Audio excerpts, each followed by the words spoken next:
Good morning to all of you my friends. आप सभी का हमारे चैनल में स्वागत है। सो वीडियो को स्टार्ट करते एक मोटिवेशनल थॉट के साथ that imagination gives you the picture and vision gives you the impulse to make the picture your own. So with this thought I welcome you all in our channel Daily Current Affair by the Study Tech।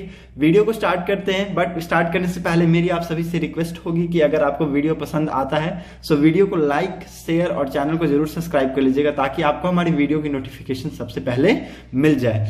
Okay, so let's move to the important news analysis. पहली बहुत important news that India rank 93rd in liberal democracy index V Dems report आपने recently पढ़ा होगा, और अगर नहीं पढ़ा है तो आपको इसके रिगार्डिंग मैं नोटिफाई कर देता हूं कि रिसेंटली वैराइटीज ऑफ डेमोक्रेसी की एक रिपोर्ट निकली है जिसमें इंडिया की रैंकिंग 93rd है in the liberal democracy index. Okay, इसके रिगार्डिंग में आपको बहुत सारे इंपॉर्टेंट पॉइंट बताऊंगा जो कि आपके एग्जाम के लिए इंपॉर्टेंट होंगे। Okay, according to the Swedish based V Dem varieties of democracy institute report titled democracy report 2022। ठीक है, this is the report of democracy report 2022 and autocratization change nature. India has been ranked among the top 10 autocratic country in the world, has been ranked 93rd on the liberal democracy index out of 179 countries। ठीक है, इसमें इन्होंने कितने countries का data लिया है? 179 countries में India को कितनी रैंकिंग मिली है? 93rd मिली है, और India is among the top 10 countries, top 10 autocratic countries में इंडिया अभी शामिल हो गए हैं। ओके, रैंकिंग के हिसाब से मैं आपको बता दूं कि टॉप 5 LDI कौन है? टॉप 5 LDI कौन है? ये है Sweden, Denmark, Norway, Costa Rica and New Zealand. ठीक है, so these are the very top 5 liberal democratic index जिन्होंने इस इंडेक्स को टॉप किया है। एंड मोस्ट ऑटोक्रेटिक कंट्रीज कौन कौन है? Afghanistan, Belarus, China, Russia, Saudi Arabia, Sudan, Venezuela. ठीक है, so these are amongst the most autocratic in the world. Autocratic का आप सबको मतलब पता है? ऑटोक्रेटिक का मतलब क्या है? एक तंत्र जिसको बोलते हैं who is having the absolute power, जिसको बहुत ही ज्यादा एब्सोल्यूट पावर है। और डेमोक्रेसी तो आप सब जानते हैं जनतंत्र उसको बोलते हैं। ठीक है, so these are the difference, ये दोनों डिफरेंस है इसके बीच में। इस रिपोर्ट की मैं आपको की फाइंडिंग्स बता देता हूं। पहले तो आपको मैं इस रिपोर्ट में क्या बताऊंगा, इंडिया की क्या रिपोर्ट है। ठीक है, उसके बाद क्या बताऊंगा क्या रिपोर्ट से क्या निकला, उसके बाद बताऊंगा आपको रिपोर्ट के बारे में, और उसके बाद मैं मेजर कंसर्न आपको बताऊंगा। ठीक है, so this things will be very much important, please focus on this. Okay, so India is one of the top 10 autocratizer in the world. India क्या बन गया है? One of the top 10 autocratizer बन गया इन द वर्ल्ड में। और मैं आपको बता दूं कि हमेशा से इंडिया की जो रैंकिंग है स्लिप्ड होती रही है। ठीक है, इलेक्टोरल डेमोक्रेसी इंडेक्स की हम बात करें तो it has slipped to 100, and even deliberative component index की अगर बात करें तो 102 पर इंडिया की रैंकिंग थी। ओके, इंडिया ने एक्वायर किया 69th rank in liberal component index में, and 114th rank in egalitarian component index, 85th position in participatory component index, and 102 position in deliberative component index. ठीक है, सो ये सब के रिगार्डिंग भी आपको पता होना चाहिए कि कौन कौन से इंडेक्स में इंडिया की क्या क्या रैंकिंग है। कहीं से भी आपको क्वेश्चन पूछा जा सकता है। ठीक है, so these things which you must need to know कि इस सारे इंडेक्स में इंडिया की क्या क्या रैंकिंग है। ठीक है, एक बार मैं और रिपीट कर देता हूं। इलेक्टोरल डेमोक्रेसी इंडेक्स में इंडिया की रैंकिंग स्लिप्ड की थी, 100 पे आ गई, और डेलिबरेटिव कंपोनेंट इंडेक्स में 102, India acquires liberal component index में 69, 114 किस में? इगैलिटेरियन कंपोनेंट इंडेक्स में, 85 किस में? पार्टिसिपेटरी कंपोनेंट इंडेक्स में, और 102 किस में मिला इंडिया को? डेलिबरेटिव कंपोनेंट इंडेक्स में। ओके, और इंडिया के नीचे भी बहुत सारी कंट्रीज है। India is ranked below Sri Lanka. ठीक है, इंडिया, ठीक है, श्रीलंका, नेपाल हो गया, भूटान हो गया। श्रीलंका को कितना 88 ये रैंक किया गया, नेपाल को 71 रैंक किया गया, भूटान को कितना 65 रैंक किया गया। वी आर अबव पाकिस्तान से हम ऊपर हैं, लगभग 117 के आसपास पाकिस्तान को रैंक किया गया इन दी LDI। ओके, मैं आपको रिपोर्ट के बारे में कुछ बताता हूं क्या रिपोर्ट से निकला है।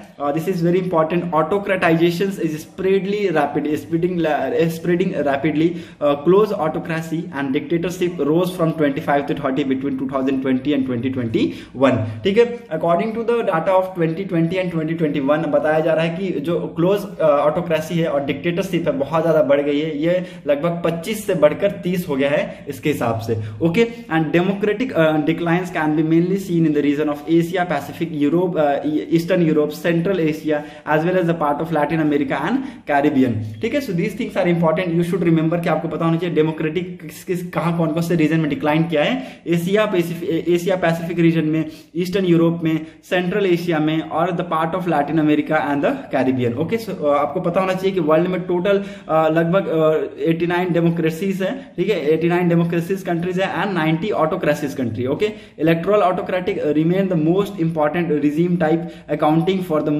60 countries and 44% of the world populations and 3.4 billion people. Okay, so these things very important. The जो level है डेमोक्रेसी की it enjoyed by the average global citizens in 2021 is down to 1989 level. ठीक है, जो democracy के जो level है वो कितनी लगभग एवरेज ग्लोबल पॉपुलेशन की है इन 2021 एंड इज टोटली डाउन कितनी चली गई है 1989 में जो लेवल थी वहां उस टाइम तक ये डाउन चली गई है।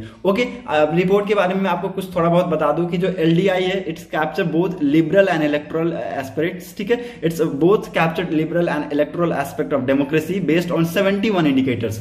ठीक है, 71 इंडिकेटर्स किस किस के साथ है, एलसीआई। ठीक है, एलसीआई क्या है, लिबरल कॉम्पोनेंट इंडेक्स। उसके बाद दूसरा कौन है, इलेक्टोरल डेमोक्रेसी इंडेक्स। तीसरा कौन है, इगैलिटेरियन कंपोनेंट इंडेक्स। चौथा कौन है, पार्टिसिपेटरी कंपोनेंट इंडेक्स। पांचवा कौन है, deliberative component index. Okay, so these things which you should remember. अगर आपको नहीं पता है तो प्लीज आप इसका एक इंडेक्स ले लीजिए, एक एक करके मैं आपको बताता हूं। It indicate protection of individual liberty and legislative constant on the executive. ठीक है, ये क्या इंडिकेट करता है, इंडिविजुअल की लिबर्टी को प्रोटेक्ट करने का काम करता है। Legislative concerns on the executive, it considers free and fair election such as freedom of expression and freedom of association. ठीक है, इसका जो दूसरा वाला इसमें क्या है कि फ्री एंड फेयर इलेक्शन को कंडक्ट करवाता है, such as freedom of expression and freedom of association को आप यहाँ पर एग्जाम्पल ले सकते हैं।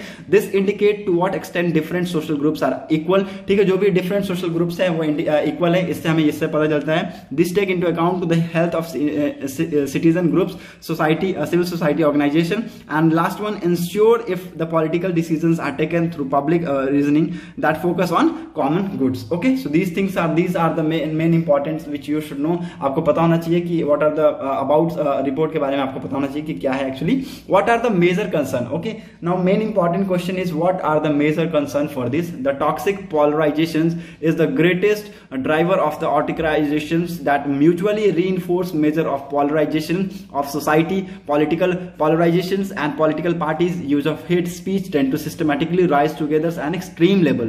Okay, बहुत ज्यादा यहाँ पर हमें देखने को क्या मिलेगा, polarization of society, political polarizations, political parties क्या करते हैं, hate speech का यूज करते हैं to tend to systematically rise together to extreme level. Repressions of civil society and censorship of media were other concerns toward the autocratic society. ठीक है, दूसरा क्या इंपॉर्टेंट रीजन दिया गया ऑटोक्रेटिक सोसाइटी का कि जो सिविल सोसाइटी है उसका जो रिप्रेशन है और सेंसरशिप, मीडिया का जो सेंसरशिप है वो भी बहुत ही इंपॉर्टेंट फैक्टर प्ले करता है in towards the autocratic society. Now next important thing, according to the report the freedom of expression decline in 35 countries. ठीक है, लगभग 35 कंट्री में जो फ्रीडम ऑफ एक्सप्रेशन है वो डिक्लाइन किया है and repression of civil society organisation was in 44 countries. ठीक है, ओवर द पास्ट 10 ईयर। ठीक है, ये बताया गया है कि 35 कंट्री में लगभग फ्रीडम ऑफ एक्सप्रेशन डिक्लाइन देखने को मिला है और 44 कंट्रीज ऐसे हैं जहां पर जो सिविल सोसाइटी ऑर्गेनाइजेशन है वहां पर वो उठे हैं। ठीक है, वर्सन देखने को मिला, बहुत ज्यादा खराब कंडीशन वहां पर उसमें से देखने को मिला है इन over last past 10 year. The direct governments control over CSOs existence moved in authoritarian directions in 37 countries and the report also shows concerns on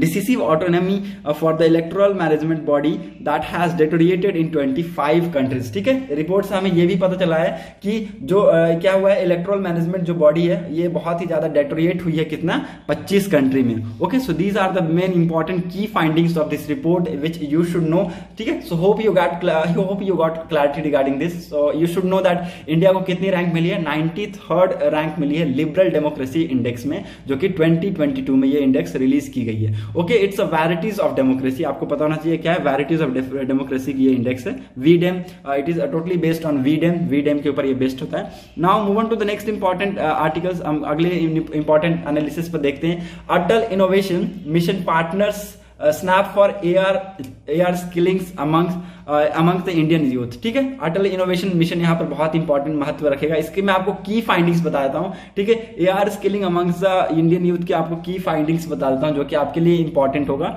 okay, NITI Aayog Atal innovation mission announce a partnership with Snap incorporated to push augmented reality skill development amongst the youth. ठीक है, जो youth के Indian youth है उनके amongst में skill development की बात की गई है और ये किसके साथ पार्टनरशिप करेंगे? स्नैप इनकॉर्पोरेटेड के साथ मिलकर ये काम करने वाले हैं। ठीक है, स्नैप इनकॉर्पोरेटेड क्या है? Is a global camera firm which camera plays in a transformative role in how people view the globe around them by merging what they see within the physical worlds and with all that's available with in the digital world. Okay, तो ये क्या है? Snap incorporated क्या है? एक global camera firm है जो कि क्या करेगा, उसका क्या करेगा, जिसका वो कैमरा प्लेस करेगा एक transformative role in how people behave, how people view the globe. ठीक है, लोग कैसे ग्लोब को देखते हैं around them by merging what they see within the physical world. ठीक है, and these things included over the 2 years Snap Incorporated has anticipated in a course around 12,000 instructor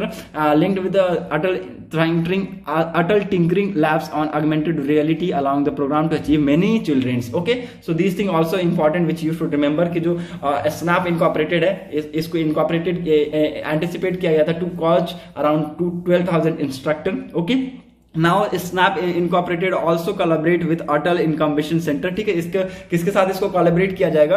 Atal इनकम्बेशन centre के साथ इसको collaborate किया जाएगा to support the Indian startup ecosystems with AR advertising boot camp AD credits other opportunities। okay, given its numerous possibilities in the very fast modernization India, augmented reality is the way of the long run। ठीक है, एकमात्र एक ऐसा ये क्या है? एक जरिया है augmented reality, एकमात्र ऐसा जरिया है जो कि लंबा समय देखने को मिलेगा।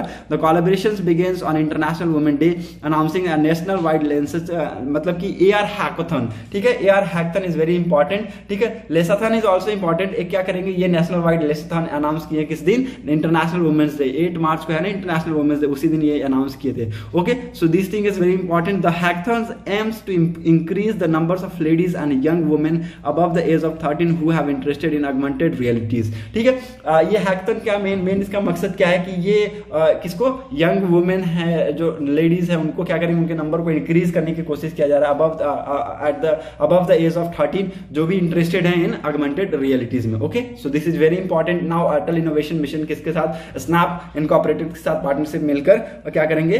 स्किलिंग का काम करेंगे अंडर इंडियन यूथ। ठीक है, amongst the Indian youth. Okay, so these things are very important which you should remember. Hope you got clarity regarding this. Now move on to the next important analysis that government ने note दे दिया है किसके regarding? WHO global centre for traditional medicine in Gujarat के जामनगर में अभी ये बनने वाला है वर्ल्ड का global centre for traditional medicine. ठीक है, ट्रेडिशनल मेडिसिन के लिए ये नोट दिया गया है, गवर्नमेंट का अनुमति दी गई है, अप्रूवल दिया गया है। Okay, union cabinet on Wednesday approved the establishment of WHO global centre for traditional medicine in Gujarat Jamnagar by signing a host country agreement, the first and the only outpost centre for the traditional medicine across the globe. Okay, this will be the first and only globe outpost centre for traditional medicine. Traditional medicine के लिए ये पहला ही होगा। Now the important thing is that कि कहां पर ये हुआ है, ये आपको याद रखना है इसके अंदर। ठीक है, ये कहां पर हुआ है? एक पहली बात तो आपको मैं बता दूं कि एक MOU के द्वारा इसको साइन किया गया, अप्रूव किया गया है। ठीक है, इन्होंने क्या साइन किया? एक MOU क्या है? मेमोरेंडम ऑफ अंडरस्टैंडिंग साइन किया है किसके बीच में? बिटवीन ICMR और national institute of allergy and infection disease NIAIDS। ठीक है, तो इनके बीच में क्या साइन हुआ है? एक MOU memorandum of understanding sign हुआ है। The WHO GCTM will be establish under the ministry of Ayush. ठीक है, किसके अंडर में इसको स्टैब्लिश किया गया है? Under the ministry of Ayush के ऑब्जर्वेशन में इसको स्टैब्लिश किया जाएगा। The agreement would help position Ayush scheme across the globe and provide leadership on global health matter pertaining to traditional medicine and official statement said। ठीक है, ये ऑफिशियल स्टेटमेंट में बताया गया कि जो एग्रीमेंट है वो क्या करेगा? It would help the position Ayush scheme. ठीक है, आयुष स्कीम की जो पोजीशन है उसको बहुत ज्यादा हेल्प करेगा across the globe and will provide the leadership on global health matters के ऊपर क्या करेंगे? लीडरशिप प्रोवाइड कराएंगे। It will also ensure quality, safety and efficacy, accessibility and rational use of traditional medicine besides developing norms and standards guidelines in the relevant technical areas. ठीक है, ये क्या क्या प्रोवाइड कराएंगे, ये क्वालिटी प्रोवाइड कराएंगे, safety provide कराएंगे, efficacy, accessibility, rational use of traditional medicine beside the developing norms, standard and guideline of relevant technical areas, tools, methodologies and for collecting data, undertaking analytics and assess impact. Okay, so these things are very important. Apart from this आपको मैं बता दूं कि other MoUs क्या है, other MoUs क्या है, जो मेमोरेंडम ऑफ अंडरस्टैंडिंग अदर क्या क्या है वो मैं आपको बता देता हूं। The other decisions the cabinet was apprised of included memorandum of understanding sign between ICMR, ठीक है, Indian council of medical research and the DFG, okay, Germany. ये क्या है, डीएफजी क्या है, डॉटचे फॉरचेक्स जीमेंसाफ, ठीक है, फॉरकेट्स जीमेंसाफ, ओके। एक ये जर्मनी के मिल के बीच में, इन दोनों के बीच में क्या साइन हुआ है, एक मेमोरेंडम ऑफ अंडरस्टैंडिंग साइन हुई है, ठीक है, by ICMR with national institute of allergy and infection disease NIAID, the national institute of health of department of health and human service USA की ये ऑर्गेनाइजेशन है, and the council memorandum of understanding with Oxford university UK की Oxford university है। The objective क्या है, MOU की objective क्या है, with Oxford university include capacity building for Indian scientist and researchers, ठीक है, इंडियन साइंटिस्ट और रिसर्चर्स के बीच में क्या करेंगे, कैपेसिटी को बिल्ड करेंगे, collection of data complaints with international standards and regulatory requirements, ठीक है, development of India towards becoming a regional hub of capacity developing using its own fund and following the principles of equality, sovereignty and building partnership in beyond the data, skill sharing with equity and transparency. Okay, so these are बहुत important, ये सारी चीजें आपको याद रखनी है कि other MoUs क्या क्या है, किसके रिगार्डिंग किसके बीच में ये हुई है, ठीक है। एक आईसीएमआर के बीच में, एक NIAID के बीच में है, ठीक है, उसमें बहुत सारी चीजें इंक्लूड है, जैसे कि आपको एक और भी मैं आपको बता दूं कि यूएसए की एक और ऑर्गेनाइजेशन है, that is national institute of health of department of health and human science, उसके बीच में भी, और एक council of memorandum of understanding of Oxford university के बीच में भी एक एमओयू साइन हुई है रिगार्डिंग द इंडियन साइंटिस्ट और जो भी कैपेसिटी बिल्डिंग की बात की गई है इसके अंतर्गत। Okay, so these things are very important, आपको ये सब चीजें बहुत ज्यादा इलास्टिक मैनर में याद रखनी है ताकि आपको कोई भी पूछे तो आपका डाउट क्लियर हो जाए, ठीक है। पहला तो आपको यही याद रखना है कि WHO ने global centre for traditional medicine कहां ओपन करने की बात की है, तो गुजरात के जामनगर में ये ओपन करने की बात की गई, ठीक है। लिख लीजिए जामनगर, ये इंपॉर्टेंट है, जामनगर याद रखना, ये वर्ड आपको याद रखना है क्योंकि आपसे ये क्वेश्चन में भी पूछा जा सकता है।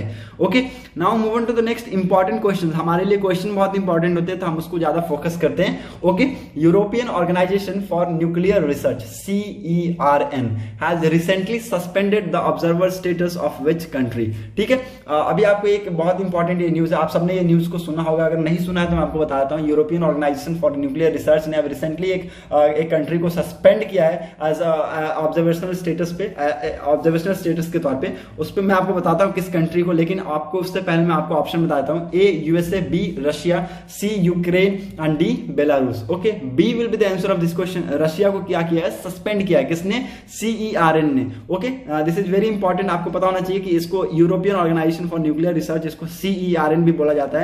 इन्होंने किसको सस्पेंड किया है, रशिया को। It is an international scientific laboratory, ठीक है, ये क्या है, एक इंटरनेशनल साइंटिफिक लैबोरेटरी है which has the world largest atom smasher, ठीक है, जिसके जो क्या है, वर्ल्ड के सबसे लार्जेस्ट एटम स्मैशर है।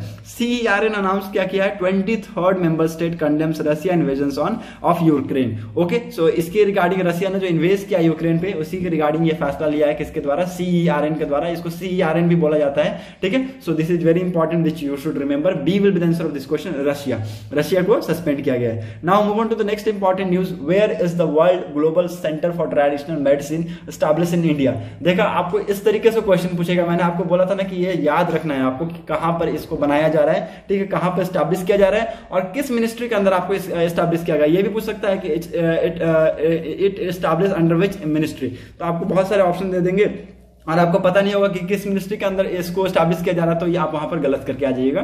याद रखिएगा, ये किस मिनिस्ट्री के अंदर में किया जा रहा है, मिनिस्ट्री ऑफ आयुष के अंतर्गत किया जा रहा है इसको, और कहां पर किया जा रहा है, तो ये आपको क्वेश्चन आपसे मैंने पूछ ही दिया, आपको याद रखना है। These are the option in front of you. Ernakulam, B Jamnagar, C Shimla and D Kolkata. I am going to give the answer, B will be the answer of this question. मैंने आपको बताया गुजरात के जामनगर में बनाया जाएगा, एस्टैब्लिश किया जाएगा under the ministry of Ayush. क्या एस्टैब्लिश किया जाएगा, global centre for traditional medicine इन जामनगर गुजरात। ठीक है, एक ग्लोबल सेंटर बनाया जाएगा ट्रेडिशनल मेडिसिन की। हॉस्ट कंट्री एग्रीमेंट, ये क्या है, एक हॉस्ट कंट्री एग्रीमेंट है किसके किसके बीच में साइन हुआ है, गवर्नमेंट ऑफ इंडिया और WHO के बीच में इसको साइन किया गया है। Okay, so this is the first, पहला ये ग्लोबल सेंटर है फॉर द ट्रेडिशनल मेडिसिन, जो कि कहां पर, जामनगर गुजरात में इसको स्टैब्लिश किया जाएगा। ओके, सो इस टाइप के क्वेश्चन आपको यहां से पूछते हैं, इसलिए मैंने आपको बताया कि मिनिस्ट्री भी आपको याद रखनी है कि किस मिनिस्ट्री से इसको किस मिनिस्ट्री के अंदर में ये बन रहा है। Okay, so B will be the answer of this question, और मिनिस्ट्री ऑफ आयुष के अंदर में ये स्टैब्लिश किया जाएगा। Now move on to the next important question, what is the theme of national youth parliament festival 2022? National youth parliament festival की theme क्या थी 2022 की? 2022 पूछ रहा हूं, 21 नहीं, ठीक है, तो आपको याद रखना है 2022 की नेशनल यूथ पार्लियामेंट फेस्टिवल की थीम आपको याद रखना है। These are the option. पहला क्या है, B the voice of new India and find solution and contribute to policy. B voice of youth matter. C E governance and use of ICT। And D participation of women in parliament. Now I am going to give the answer. A will be the answer of this question. इसकी theme क्या थी, B the voice of new India and find solution and contribute to policies. इसकी theme थी 2022 की, किसकी, this was the third edition. ठीक है, national youth parliament festival 2022 का ये तीसरा एडिशन था, और बहुत ही इंपॉर्टेंट ये एडिशन था, क्योंकि इसकी थीम बहुत ज्यादा इसको इंपॉर्टेंट बता दी कि थीम आपको कहीं से भी इसका पूछा जा सकता है, और ये बहुत ही ज्यादा रिसेंटली हेल्ड हुआ है। Sports and youth affair minister Anurag Thakur address the session. ठीक है, अब किसने एड्रेस किया है, स्पोर्ट्स और youth affair minister Anurag Thakur ji ने इसको एड्रेस किया है, और इस साल की थीम क्या थी, B the voice of new India and find solution and contribute to policy. The event is organised to hear the voice of youth and who will join various career in upcoming years. ठीक है, event में क्या actually organise कराया गया कि जो youth है उसकी वॉइस को सुना गया, जो कि आगे जाकर क्या करेंगे, अपकमिंग ईयर्स में बहुत सारी वेरियस कैरियर को वो चूज करेंगे, वो ज्वाइन करेंगे। ओके, सो इसी के रिगार्डिंग इस इवेंट को कंडक्ट कराया गया था, और ये एक्चुअली इसकी थीम आपको याद रखनी है, बहुत इंपॉर्टेंट ये थीम है। This is the third edition. ठीक है, इसकी थर्ड एडिशन थी, नेशनल यूथ पार्लियामेंट फेस्टिवल की तीसरी एडिशन थी, और जो कि इस साल कंडक्ट कराई गई। नाउ मैंने आपको बता दिया कि कैसे कैसे क्वेश्चन बनते हैं, और इस टाइप से आपको क्वेश्चन पूछे जाएंगे। ठीक है, तो आपको वहां पर गलत नहीं करना है। Okay, so that's it for today's video analysis. अगर आपको वीडियो इंपॉर्टेंट लगी हो तो प्लीज वीडियो को औरों तक जरूर शेयर कीजिए, और अगर आपको अच्छा लगा हो तो प्लीज चैनल को जरूर लाइक, शेयर और सब्सक्राइब कर लीजिएगा। Thanks for watching a video. Thank you, have a nice day.